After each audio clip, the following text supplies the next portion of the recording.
এবং আমাদের যে সম্পাদক ছিলেন তাহসিন উদ্দিন, যিনি হচ্ছে তৎকালীন সম্পাদক, তিনি আমাদের এই মিডিয়া অ্যাওয়ার্ড আয়োজন করেন, যেটা আমাদেরকে আরো বেশি বড় আকারে কাজ করার অনুপ্রেরণা প্রদান করে।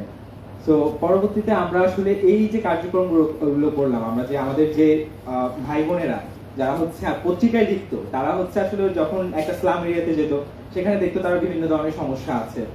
তারা হচ্ছে দেখতো যে আমরা অনেক ধরনের সুযোগ সুবিধা পাচ্ছি, যেটা আসলে অনেক শিশুরাই পাচ্ছে না। সো গ্রাজুয়ালি হচ্ছে আমরা পত্রিকার পাশাপাশি আমরা বিভিন্ন সামাজিক কার্যক্রম শুরু করি। যেমন ঈদের সময় আমরা হচ্ছে ঈদের হাসি আমাদের একটা প্রোগ্রাম হতো, যেটাতে হচ্ছে তৃণমূল যে শিশুরা আছে তাদেরকে আমরা হচ্ছে নতুন জামা দেওয়ার চেষ্টা করতাম। ঈদে হয়তো আমরা সবাই নতুন জামা পরে ঘুরতাম, ওদের হয়তো ওই সুযোগটা ছিল না। তো এইভাবে হচ্ছে আমাদের সামাজিক কার্যক্রমের যাত্রা শুরু হয়।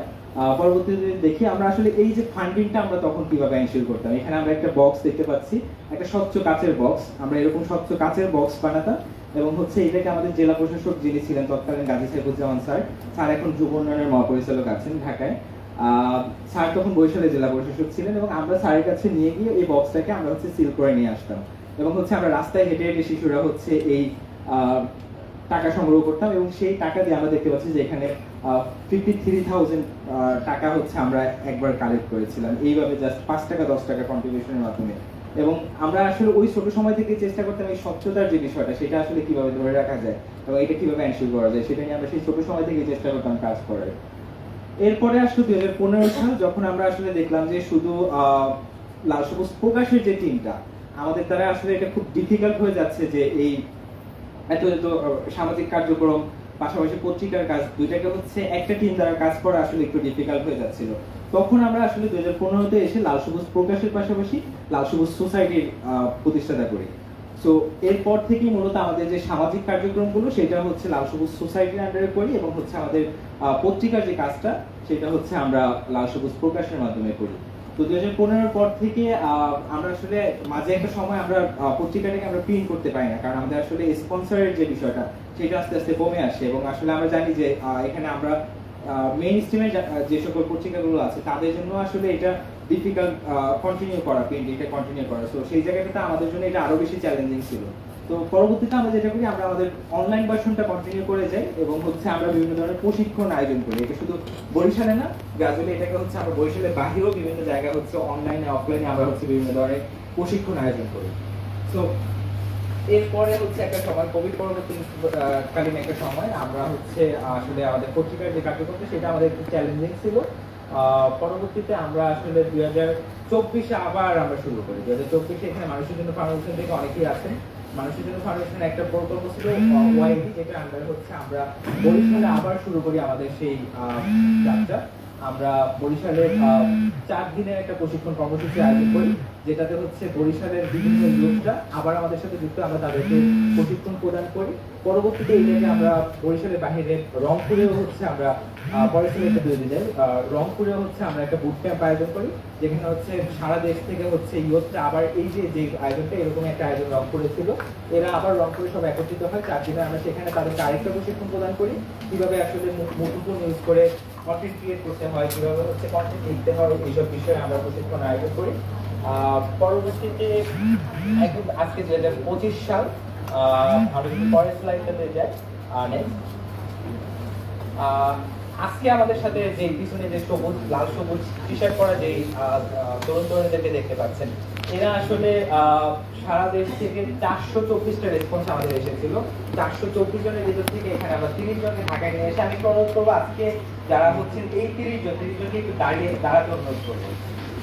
আপনি একটু পিছনে তাকালে দেখতে পাবেন যে এই যে 30 জনকে দেখতে পাচ্ছেন, এরা সারা দেশ থেকে এসেছে, পাহাড় থেকে সমতল। আমাদের এখানে সেই মুন্ডা কমিউনিটির কেউ আছেন, এখানে আমাদের রাঙামাটি থেকে বান্দরবান থেকে অনেকেই আছেন, আমাদের এখানে ডিফারেন্টলি অ্যাভেল অনেকে আছেন। সো এই যে আমাদের যে কোহরটা 30 জনের যে কোহরটা, এখানে আসলে আমরা চেষ্টা করেছি যে একদম সারা বাংলাদেশ থেকে বিভিন্ন কমিউনিটি থেকে একদম রুট পর্যায়ে থেকে আমাদের তরুণদেরকে তুলে আনার এবং তাদেরকে আমরা 3 দিনের একটা প্রশিক্ষণ প্রদান করেছি। আজকে হয়তো আমাদের সেটার ক্লোজিং ডে, আপনারা দেখতে পাচ্ছেন। থ্যাংক ইউ, সবাইকে বসতে পারো এবং আমরা এই ক্লোজের জন্য একটা হাততালি দেবো সবাই। আচ্ছা, এখানে আমরা দেখতে পাচ্ছি যে আসলে এই 3 দিন তারা কি কি করেছে। তারা বিভিন্ন বিষয়ের উপরে একদম যারা এক্সপার্ট তাদের কাছ থেকে হ্যান্ডস অন এক্সপিরিয়েন্স পেয়েছে। বিভিন্ন সেশন হয়েছে এখানে, কিভাবে কন্টেন্ট লিখতে হয়, কিভাবে কন্টেন্ট তৈরি করতে হয়, কিভাবে লাইক মুঠোফোন ইউজ করে কন্টেন্ট তৈরি করতে হয়। আজকে তারা তাসিফ ভাই এর আগে বলে গিয়েছে যে আজকে মোহাম্মদপুরের বিভিন্ন এলাকায় তারা হেঁটে হেঁটে বিভিন্ন কন্টেন্ট তৈরি করেছে। এরা যখন ফেরত যাবে, এরাই আসলে আবার হচ্ছে আমাদের এই লাল সবুজ প্রকাশের জন্য কাজ করবে। পরবর্তী স্লাইডে যদি আমরা যাই, এরা আসলে কোন কোন বিষয়গুলো নিয়ে কাজ করবে। এরা আসলে আমাদের যে কোর থিমগুলো, climate change, human rights, misinformation, disinformation, hate speech, then child rights, mobile journalism, community journalism, এই যে কোর থিমগুলো, এই বিষয়গুলোর উপরে হচ্ছে এরা কাজ করবে। সো আমাদের যেটা আগেই বললাম যে আমাদের আসলে গ্রাম থেকে শহর, পাড় থেকে চরে, আজকে আমাদের সাথে যারা আছে এরা আসলে সারা বাংলাদেশে ছড়িয়ে ছিটিয়ে আছে। এবং এই যে প্রতিটা কমিউনিটির গল্প, প্রতিটা স্থানের গল্প, আমরা চাই যে কমিউনিটির গল্পগুলো কমিউনিটি থেকে উঠে আসুক। সো আমরা সেই কেউ হয়তো চর থেকে এসেছেন, সেই চরের গল্পটা হয়তো আমরা তার কাছ থেকে অথেন্টিক শুনতে পাবো। সো আমরা চাই যে সে তার চরের যে গল্প সেটা আমাদের সাথে তুলে ধরুক। সো পরবর্তীতে যেটা, এইটা আসলে আমাদের এখানকারই কোনো এক পার্টিসিপেন্ট এই 3 দিনের প্রশিক্ষণের একটা সময় আমাদেরকে বলেছে। আমরা যদি একটু দেখি যে আমরা আগ্রহ নিয়ে লেখা পাঠালেও জাতীয় গণমাধ্যমে আমাদের কথা গুরুত্ব পায় না, কিন্তু আমরা আমাদের গল্প বলতে চাই। এটা আসলে আমাদের এই যে 30 জনের ভিতরে একজন এই 3 দিনের প্রশিক্ষণ চলাকালীন সময় বলেছে। সো আমাদের আসলে মোটোটা কি? আমাদের মোটোটা হচ্ছে এই যে গল্পগুলো, যেটা আসলে আমরা চাইলো, আমরা তরুণরা চাই কথা বলতে, বা আমরা তরুণরা হয়তো লিখতে চাই, কিন্তু আমরা হয়তো আমাদের লেখাটা অতটা সুন্দর হয় না যেটা আসলে জাতীয় গণমাধ্যমে যাবে। হয়তো তাদেরও সীমাবদ্ধতা আছে, আবার অনেক ক্ষেত্রে তারা সেটা প্রকাশও করে। তো আমরা চাই যে এই যে তরুণদের যে গল্পগুলো, সেটাকে আমরা তরুণরাই কেন না প্রচার করবো। তো সেই চিন্তা ভাবনা থেকে আমরা লাল সবুজ সোসাইটি চাই যে তরুণদের যে গল্পগুলো তরুণরাই হচ্ছে সেটা প্রকাশ করবে। তো সেই চিন্তাধারা থেকে আমাদের মূলত এত আয়োজন। পরবর্তীতে যদি আমরা যাই, now our youth are ready to lead. Okay, so but not without you. আজকে সামনে যারা আছেন, ইউথদের সাথে আপনারা যারা বসে আছেন, আমরা হয়তো লিড দেওয়ার জন্য প্রস্তুত, কিন্তু এটা আপনাদেরকে ছাড়া না। কেননা আমাদের তরুণদের হয়তো লাইক এনার্জি আছে, আমরা হয়তো আমাদের তারুণ্য আছে, কিন্তু আপনাদের আছে এক্সপিরিয়েন্স। সো আপনাদের সেই গাইডেন্স, আপনাদের সেই পরামর্শ যদি আমরা পাই, তাহলেই হয়তো আমরা লিড দেওয়ার জন্য প্রস্তুত। So like youth have the energy, leaders have the experience, together we can create impact.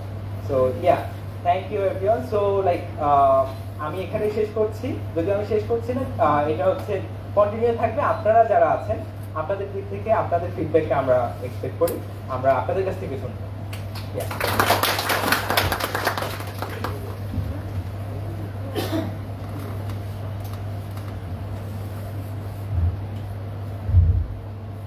অনেক সুন্দর একটি প্রেজেন্টেশন দেখলাম, যা ছিল লাল সবুজ প্রকাশের যাত্রা এবং লাল সবুজ সোসাইটির শুরুটা আসলে কিভাবে হয়েছে সেটার গল্প আমরা শুনলাম। ধন্যবাদ রাকিব ভাইয়াকে। রাকিব ভাইয়া, তাসিম ভাইয়া উভয়ই বলেছেন যে আসলে আমাদের গত 3 দিন আমরা একটি ক্যাম্প করেছি, যে ক্যাম্পের নাম ছিল জেনজি মিডিয়া ক্যাম্প। এই ক্যাম্পে 30 জন পার্টিসিপেন্টস অংশগ্রহণ করেছিলেন। তাদের মধ্য থেকে আমরা কিছু পার্টিসিপেন্টসের গল্প শুনতে চাই, তারা আসলে কি করলো এই 3 দিন, তাদের অভিজ্ঞতা কেমন ছিল এবং তারা পরবর্তীতে কিভাবে আমাদের সাথে কাজ করবে। আমি 30 জনের যেহেতু সময় স্বল্পতা, 30 জনকে সময় দিতে পারবো না, আমি কিছু মানুষকে ডাকবো মঞ্চে প্রথমে আসার জন্য অনুরোধ করছি বান্দরবান থেকে রুনলে ম্রো।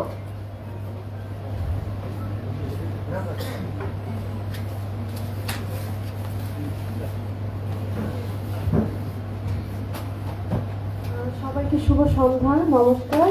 জুজু রিখোবায়া সাংসারিক চিন্তু। আমি হচ্ছে বান্দরবান থেকে এসেছি, আর আমার বাড়ি হচ্ছে চিম্পুকে।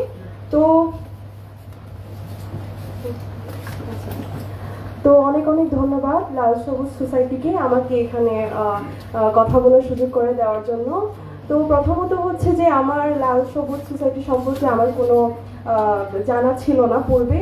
তো আমি এই প্রোগ্রামে অংশগ্রহণ করার পর থেকে আমি দেখেছি যে হচ্ছে যে লাল সবুজ সোসাইটি হচ্ছে এমন একটা প্ল্যাটফর্ম যেখানে হচ্ছে আমরা আমাদের অধিকার বা হচ্ছে যে আমাদের পাহাড়ে যে আমরা যে জিনিসগুলো ফেস করছি সেগুলো হচ্ছে আমরা এখানে মানে নির্ভয়ে আমরা সব কিছু প্রকাশ করতে পারছি। তো আমরা খুবই আনন্দিত যে হচ্ছে যে এমন একটা মাধ্যম পেয়েছি যেখানে হচ্ছে আমরা সবকিছু প্রকাশ করতে পারছি। আর এখানে হচ্ছে আমাদের 30 জন পার্টিসিপেন্টের মধ্যে আমরা বোধহয় 27 থেকে 28 জন, মনে হয় 28টি জেলা থেকে এসেছি। তো আমরা এখানে বিভিন্ন জেলার গল্প শুনেছি যেগুলো হচ্ছে আমাদেরকে অনুপ্রাণিত করেছে, এবং আমরা এমন কিছু গল্প শুনেছি যে ভবিষ্যতে হচ্ছে যে আমাদেরকে কাজ করার জন্য উদ্বুদ্ধ করেছে। তো লাল সবুজ সোসাইটি থেকে আমার একটা প্রত্যাশা থাকবে হচ্ছে যে আমরা এখান থেকে এমন কিছু শিখে যেতে চাই যেটা হচ্ছে যে আমরা আমাদের কমিউনিটিকে হচ্ছে যে মানে কমিউনিটির মাধ্যমে হচ্ছে আমরা অনেক মানে ইমপ্লিমেন্ট করতে পারবো আর কি। এই প্রত্যাশা হচ্ছে যে আমরা লাল সবুজ সোসাইটি থেকে আশা করছি আর কি। ধন্যবাদ।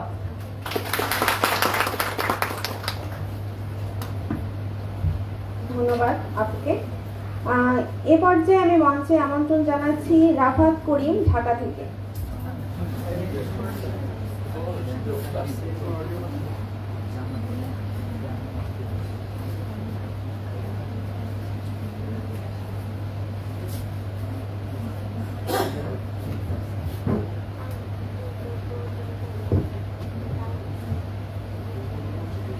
মাইক্রোফোন কিছু করবো।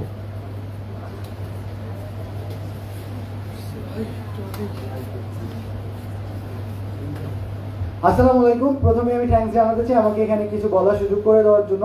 আমি রাফাত করিম, আমি বর্তমানে জাহাঙ্গীরনগর ইউনিভার্সিটিতে অনার্স সেকেন্ড ইয়ারে পড়াশোনা করছি। আমি লাল সবুজ প্রকাশকে থ্যাঙ্কস জানাতে চাই এরকম একটা সুন্দর প্রশিক্ষণের আয়োজন করার জন্য আমাদের জন্য। আসলে আমি খুবই হ্যাপি এরকম একটা ট্রেনিং এর পার্ট হতে পেরে।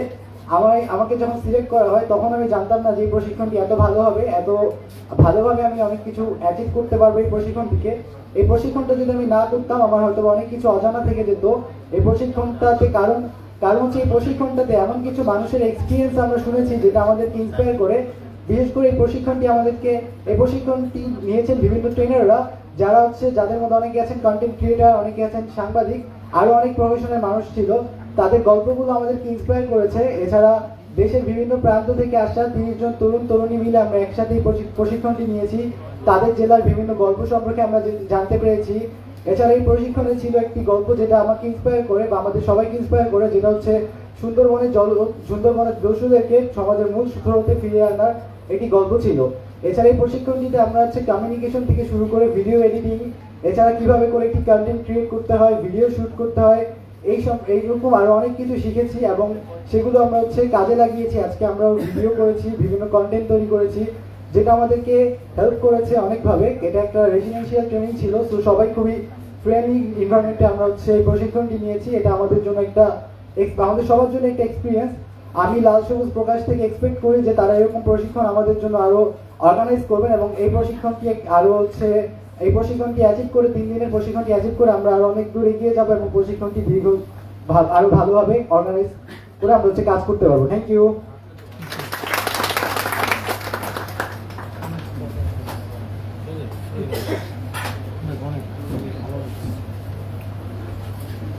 ধন্যবাদ রাফাত ভাইকে। রাফাত ভাই একদম পুরো মনে হলো ট্রেনিং এর স্কেডিউল বলে দিল আমাদেরকে, তারা কি কি করেছে 2 দিনে। এবার আমি মঞ্চে আসার জন্য অনুরোধ করছি জাহাঙ্গীর আলম ভাইকে, বরিশাল জেলা।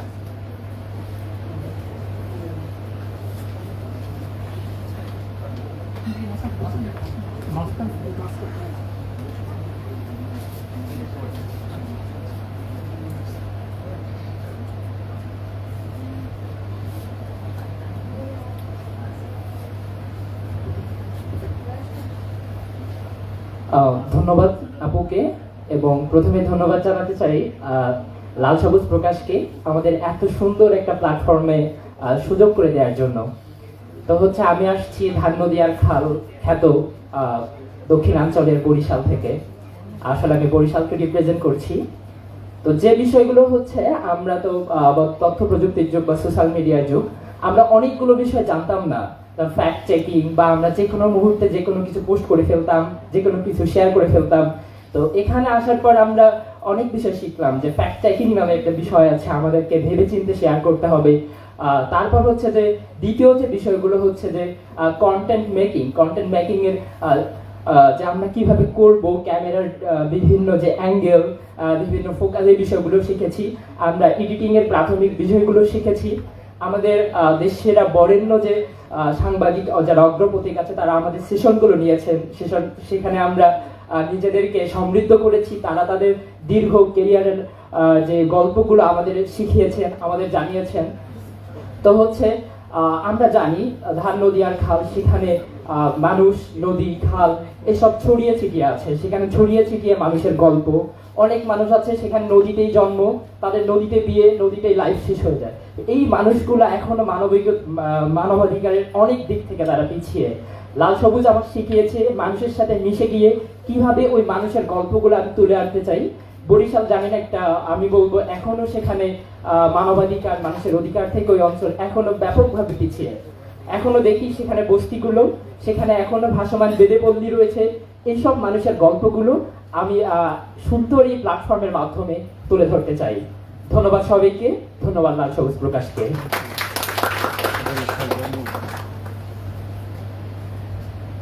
ধন্যবাদ জাহাঙ্গীর ভাইয়াকে। আমাদের এই 30 জন পার্টিসিপেন্টসদের মধ্যে ছিল একজন ছোট্ট একটি মানুষ। সে ছোট হলেও তার স্বপ্ন অনেক বড়। সে এখনই আমাদের মতো আমরা ওই বয়সে আসলে কিছুই করিনি, বাট সে এই বয়সে অনেক অনেক এগিয়ে গিয়েছে। আমি মঞ্চে আসার জন্য অনুরোধ করছি এলসাকে, বরিশাল থেকে Elsa.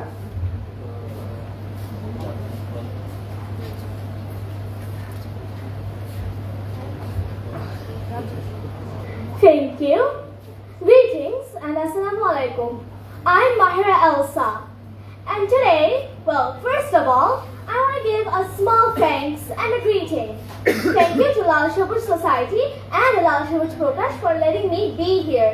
Because I know I'm not in the age to be here, but like she said, my dreams are wide and big.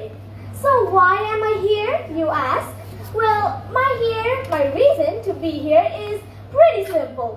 As a child myself, in Borshal, I've noticed that a lot of other children like me or younger than me have, well, lacked a lot of rights.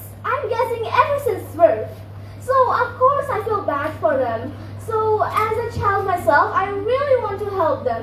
But I know that I can't do much since I'm still pretty young.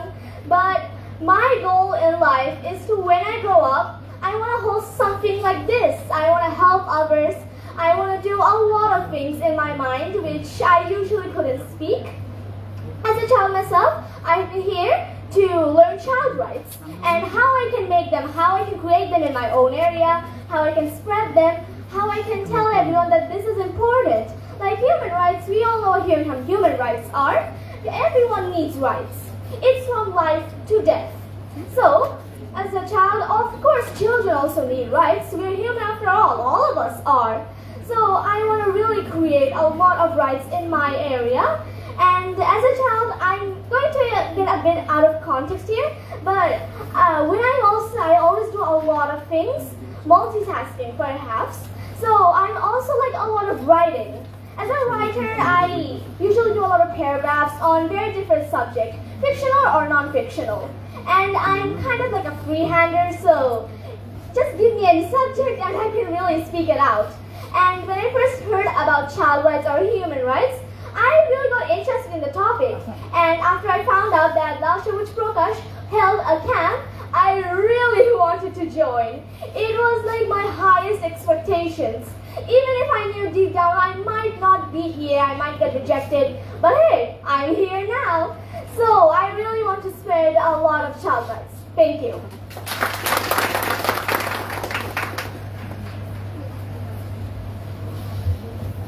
Thank you Elsa.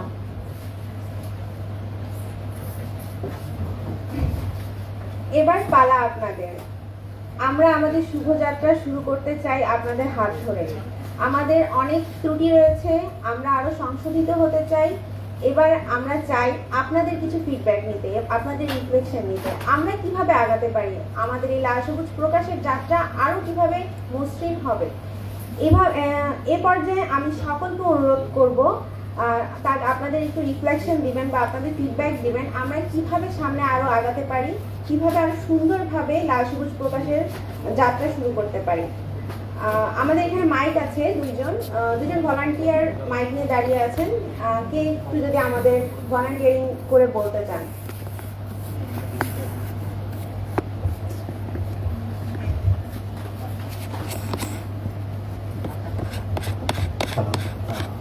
Thank you. আমার নাম জুয়েল মাহমুদ, আমি কাজ করি পিকেএসএফে। Thank you for getting me. আমি হচ্ছে আমার দিক থেকে সাজেশন বা বলতে পারি যে লাল সবুজ যে প্রকারটা, তারা হচ্ছে যে গল্পগুলা গ্রামের বা হচ্ছে বিভিন্ন প্রান্তিক জায়গা থেকে তুলে আনতেছে, সেটা খুবই ভালো একটা আইডিয়া। আমি বলবো যে বোধহয় করা আমাদের বিভিন্ন টপিক আছে, যেমন ক্লাইমেট চেঞ্জ বা আরো জটিল জটিল টপিক, যেগুলো সবই হচ্ছে ইংলিশে টার্মিনোলজি থাকে, সেগুলো যেন সাধারণ মানুষ বুঝতে পারে, এরকম কিছু যেন বোধহয়তে থাকে।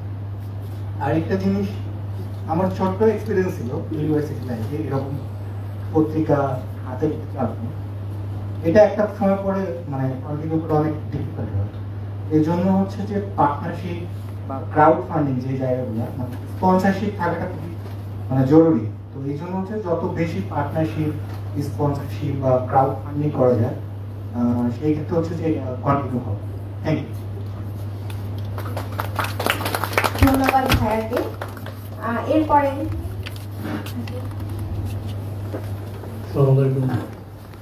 আমার নাম মোহাম্মদ ইমরান হক। আমি বাংলাদেশ সিভিল সার্ভিসের ব্রাঞ্চে নিয়মিত ব্যাচের একজন কর্মকর্তা। অবসর নিয়েছে 2014 সালে। তো আমি একটু আগ্রহ হলাম এই জন্য যে আমার বাড়ি চরে, বরিশালের মুলাদি উপজেলার নাজিরপুর গ্রামে আমার জন্ম। আমার গ্রামটা চারিদিকে নদী পরিবেষ্টিত একটা দ্বীপ। তো এই দ্বীপে আমি জন্ম নিয়েছি। তো এখানে আসলে আধুনিক সুযোগ সুবিধার কিছুই ছিল না। চরের মধ্যে জন্ম, তো আমার দাদার বাড়ি আমার বাবা থাকতে পারে নাই, আমার বাবার বাড়ি আমরা থাকতে পারি নাই। এখানে প্রচণ্ড নদী ভাঙ্গন। তো আমি লাল সবুজ সম্পর্কে আগে থেকেই জানি, আমার সহধর্মিনীর কারণে আর কি। তো আমি বলবো যে লাল সবুজ যেহেতু শহর থেকে গ্রাম চরে যাবে, তো চরের লোকদের উন্নয়নের জন্য যে কিছু সাকসেস স্টোরি আছে সেগুলো এরা তুলে আনতে পারে। যেমন আমার গ্রাম সম্পর্কে আমি একটু বলতে চাই। আমার ড্রিম ছিল আমি ইকোনমিক্সে টিচার হব, কিন্তু 71 সালে আমার একটা ব্রিলিয়ান্ট রেজাল্টের কারণে 2 দিন ব্যাপী ওই চরের লোকেরা আমাকে সম্বর্ধনা দিয়েছিল। সম্বর্ধনার সময় তখন আমি বলেছিলাম, তখন আমি তো ছোট্ট বাচ্চা, এসএসসি পাস করেছি। রাতে আমি আমার ডিসিশন চেঞ্জ করে পরের দিন বললাম যে আমি বাংলাদেশ সিভিল সার্ভিস আসতে চাই, এসে মানুষের উপকার করতে চাই, আমার এলাকার মানুষের জন্য ভালো কিছু করতে চাই। তো আমার গ্রামটা এখন এরকম হয়েছে, নদী ভাঙ্গন রোধ হয়েছে, একটা ব্রিজ 100 কোটি টাকার প্রজেক্টে একটা কাজটা শেষ হয়েছে, ওই এলাকায় বিদ্যুৎ এসেছে, ওখানে আধুনিক লাইব্রেরি আছে, ওখানে অনার্স সহ 5 সাবজেক্ট অনার্স সহ কলেজ আছে, ওখানে জেলা পরিষদের ডাকবাংলো আছে, অনেক কিছু। এবং আমি ওই এলাকার মাদক নিয়ন্ত্রণ সাইফুজ্জামান 2016 সালে আমার গ্রামে গেছিল। মাদক নির্মূলের অভিযানটা আমরা আমাদের অন্বেষণ গণপাঠাগার ও সমাজ উন্নয়ন কেন্দ্র দিয়ে শুরু করেছিলাম। সাইফুজ্জামান এটা উদ্বোধন করেছিল এবং 2022 সনে এসে আমি ওই গ্রামটাকে আমরা সবাই মিলে মাদক মুক্ত ইউনিয়ন ঘোষণা করেছিলাম। তো এই ধরনের ভালো কাজ এগুলো কিন্তু আমি ব্যক্তিগত উদ্যোগেই করেছি, এখানে কোনো রাজনৈতিক সহযোগিতা ছিল না এবং সহযোগিতা করার কোনো আমি কোথাও যাইও নাই। তো আমি যেটা বলতে চাচ্ছি, আসলে ওই যে আবু সাহেব স্যার বলে না যে মানুষ তার স্বপ্নের সমান বড়, আজকে এই বার্ধক্যের কাছে এসে আমার মনে হয় আসলেই তাই। কারণ আমি গ্রামটাকে, সাধারণ মানুষকে, গ্রামের সাথে আমাদের একটা যোগাযোগ আছে কন্টিনিউয়াস। তো আমি লাল সবুজকে অনুরোধ করব যে সাকসেস হিস্টরি দেখার জন্য আমার গ্রামে যেন ওরা সবাই যায় এবং ওরা একটা টিম নিয়ে যায়, তাহলে মানুষ যাতে ইন্সপায়ার্ড হয়, নতুন যারা প্রজন্ম, যে ইচ্ছা করলে এবং উদ্দেশ্য যদি সৎ থাকে তাহলে যে ভালো কিছু করা যায়, এটার একটা প্রমাণ ওরা পাবে আশা করি। ধন্যবাদ সবাইকে। ধন্যবাদ স্যারকে। আমরা কি স্যারের কথা অনুযায়ী কাজ করব? আমরা যে 30 জন আছি কাজ করব, শুনি না? আরো জোরে। ওকে, এখন শুনতে পাচ্ছি। তার মানে আমরা স্যারের কথা মতো কাজ করব। আমরা একদম গ্রামে গিয়ে গ্রামের গল্পগুলো তুলে আনবো। ধন্যবাদ স্যারকে। আমরা চেষ্টা করব আপনি যেভাবে কাজ করেছেন আপনার মতো আমরাও কাজ করার চেষ্টা করব। এরপর যাই, আর কেউ যদি আমাদের ফিডব্যাক দেন। আমাদের ফিডব্যাক লাগবে। Thank you. আমার নাম ফাল্গুনি। আমি প্ল্যানে কাজ করছি, প্ল্যান ইন্টারন্যাশনালে। আর লাল সবুজের সাথে আমার যাত্রা হচ্ছে আমার ক্যারিয়ারের অনেক শুরুর দিক থেকে। সো আমি রিয়েলি হ্যাপি দেখে যে লাল সবুজ গ্র্যাজুয়ালি এই যে ইমপ্রুভমেন্ট, এবং একটা কি বলবো মানে একটু আগে যিনি বলছিলেন যে আবু সাইদ স্যারের একটা কথা যে মানুষ তার স্বপ্নের সমান বড়, এটা হচ্ছে লাল সবুজের সবাইকে মোটামুটি আমি দেখি যে এরা এটা ধারণ করে আর ওইভাবেই কাজ করে। স্পেশালি যখন রাকিব দেখাচ্ছিল যে একটা পত্রিকা কিভাবে হচ্ছে কি, আমরা তো সংবাদ আসলে অনেকেই যারা পত্রিকার সাথে কাজ করি, যারা নিউজ কভার করি, অনেক ধরনের স্টোরি তো আমাদের চোখে পড়ে, বাট সেটা থেকে আসলে কয়জন আমরা অ্যাকশন নিতে পারি। সো এই যে হচ্ছে গিয়ে মানুষের শুধুমাত্র স্টোরিটা কভার করা না, সেটা থেকে কিভাবে হচ্ছে গিয়ে ওই রুট কজটা প্রবলেমটা রিজলভ করার জন্য কাজ করতে পারে, ওইটার একটা বিশাল জার্নি লাল সবুজ সেই শুরু থেকে করছে। এবং আই এম ভেরি হ্যাপি যে বিভিন্ন সময় আমি লাল সবুজের সাথে বিভিন্নভাবে যুক্ত থাকতে পেরেছি। সো অনেক অনেক শুভকামনা। এগেইন এখন টাইমটা আসলে চারদিকে এত ধরনের ইনফরমেশন, সেখানে গিয়ে কোনটা আসলে আমরা নিব, কোনটা গ্রহণ করব, কোনটা করব না, ওই ডিফারেন্সিয়েশনটা খুব ইম্পর্টেন্ট। অ্যান্ড অলসো যখন আপনারা এই যে নিউজগুলো এখন কভার করবেন বা লাল সবুজ প্রকাশ যখন আরো বড় মাপে কাজ করবে, হোয়াটস আফটার দ্যাট, আমরা নিউজটা পেলাম, আমরা এভিডেন্সটা পেলাম, এরপরে আসে আসলে ওটা নিয়ে অ্যাডভোকেসির জায়গাটা আর কি। হ্যাঁ, সো বিভিন্ন স্টেক হোল্ডার যারা আছে, সরকারি বেসরকারি বিভিন্ন জনের সাথে এই যে নিউজগুলো আপনারা কাজ করছেন, এভিডেন্স নিয়ে কাজ করছেন, সেটার অ্যাডভোকেসি নিয়ে চিন্তা করা, সো দ্যাট আমরা একটু ব্রডার স্কেলে গিয়ে ইম্প্যাক্টটা রাখতে পারি আর কি। Thank you.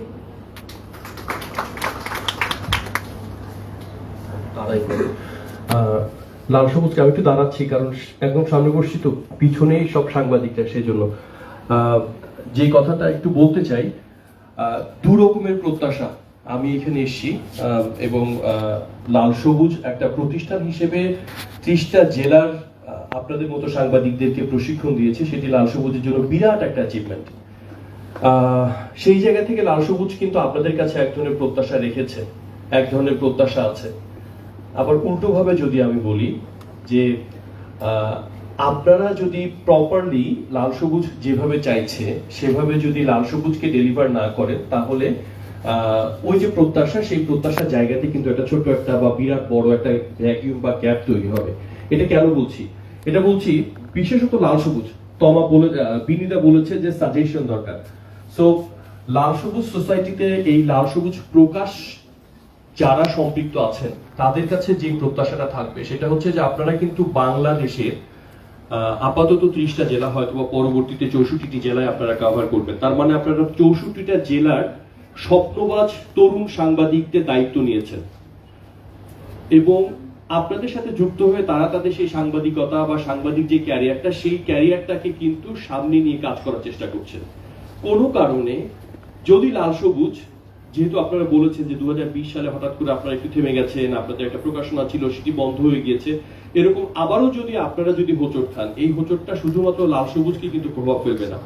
যে 64টা জেলাকে আপনারা নিয়ে কাজ করার চেষ্টা করছেন, যে সাংবাদিকরা, তরুণ সাংবাদিকরা আপনাদের সাথে যুক্ত হয়ে কাজ করার স্বপ্ন দেখছে, তারা যখন দেখবে যে ও সাংবাদিকতা মানে আসলে এরকম। আমার একটা বন্ধু অনেক আগে আমাকে বলেছিল, ও চট্টগ্রামের সাংবাদিক, এখন অনেক বিখ্যাত সাংবাদিক এবং সাংবাদিকদের নেতাও বলা যায়। তো আমার সাথে ওর বিয়ের আগে কথা হচ্ছিল, ও যখন বিয়ে করবে, যে মেয়েকে বিয়ে করেছে তার পরিবার যখন তার সাথে কথা বলছে, তখন পারসেপশন যে সাংবাদিকতা এটা কোনো পেশা না। তো এই যে 64টা জেলার আমরা দায়িত্ব নিয়েছি, লাল সবুজ প্রকাশ বা লাল সবুজ সোসাইটি, ওই দায়িত্বটাকেও কিন্তু লাল সবুজ সোসাইটিকে খুব স্ট্রংলি করতে হবে, যাতে করে ওই 64টা জেলার যে স্বপ্নবাজ তরুণ বা সাংবাদিক, তারা যেন কোনোভাবে ডিমোটিভেট না হয়, বা তারা যেন কোনোভাবে না বুঝতে পারে, বা কোনো একটা সময় যে যেন মনে না করে যে একটা সময় লস ছিল, মানে ওই জায়গায় আমার যাওয়াটা উচিত হয়নি, অন্য কোনো দিকে চিন্তা। সো এটা খুব ইম্পর্টেন্ট, কারণ খুব বড় একটা ভিশন নিয়ে তোমরা কিন্তু কাজ শুরু করেছো, এবং সেই কাজ শুরু করার জন্য সর্ব